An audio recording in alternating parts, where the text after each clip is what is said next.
Hello everybody, I'm Shalees. Welcome everybody to my 10-year anniversary of the Wolverine. And if y'all know me, I'm a big fan of the Wolverine. I love this film. I think this film is highly underrated. I think this is one of the most underrated superhero films of all time. The Wolverine this is the 10-year anniversary. What happens in this one? Hugh Jackman, Wolverine, after the events of Last Stand, after Wolverine killed Jean Grey, he is sad. He's depressed. He's living out in the wilderness. He's grown a beard. He's hanging out with bears, for God's sake. He is tired of living. He's tired of living through all his pain. He's going through post-traumatic stress of killing Jean Grey. He's reminiscing of his times during the Vietnam War, not Vietnam War, of his times in the war, when the nuke went over Japan. He survived that. We get to a backstory of him being in Japan, saving a young soldier. That young soldier turns into a billionaire and offers Wolverine a merciful death. And I could end your existence. I could make you mortal. And the thing is, that old man dies, and Wolverine must again come out of the wilderness and must protect a bloodline of a family that he's previously protected. And in doing so, it's an engaging story. When people tell me, oh, Logan was so much better than the Wolverine, but if you really look at it, there's a lot of key moments of the comparison of the Wolverine and Logan. One, they're made by the same director, James Mangold, who did two great jobs.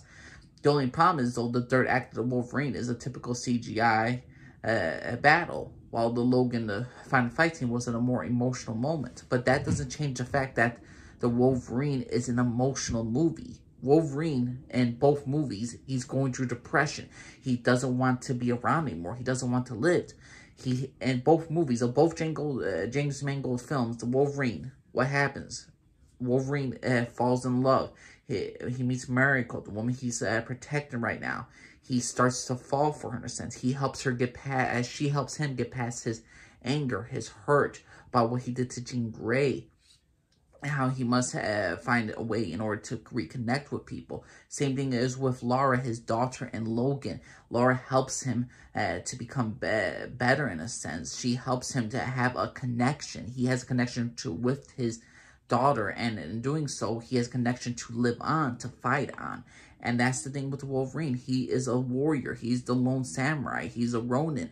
He must protect. He's a protector above all, and that's what's so great about the Wolverine. This film takes place in Japan. There's some great scenes. There's some good cinematography. There's some great cinematography. The soundtrack is just awesome. There's an unrated version. There's a 3D version. There's a good portion of this film that I greatly enjoy. I love the Wolverine. And I think most people, when they see, oh, what's the best Hugh Jackman performance? Oh, obviously it was Logan. Obviously it was Logan. But when they really look at it, the Wolverine was the standard kit for James Mangold's Wolverine. Don't forget, he directed Logan and this one. And the fact is, he was starting off on this. He started certain ideas. He worked with Hugh Jackman, getting the chemistry with the actor and director. So I think the big success of the Logan film comes from the Wolverine, because James Mangold had a vision. And if James Mangold and Hugh Jackman didn't work well together, if they didn't have clear visions of who the character is and what he's supposed to do, then I don't think Logan would have been a success. So to me, the Wolverine, while it may not be everyone's favorite film, I think it's an underappreciated, underdeserved, underrated movie, just because the fact is what it did for Hugh Jackman Wolverine's character. And considering the fact that we had this character of Wolverine that Hugh Jackman portrayed, and the previous one we had X-Men Origins Wolverine, which that director knew nothing about Wolverine, I gotta say, this was a fantastic film. But that's my personal opinion, everybody. What do y'all think of the Wolverine? You think it's a terrible film? You think it's a great film? What's your personal opinion? After 10 whole years of this entire movie, do you think this movie should get any appreciation? You think it's just as forgettable as X-Men Origins Wolverine? You think it's as even better than Logan? What's your personal opinion? My name's Elise, and for everybody, bye-bye.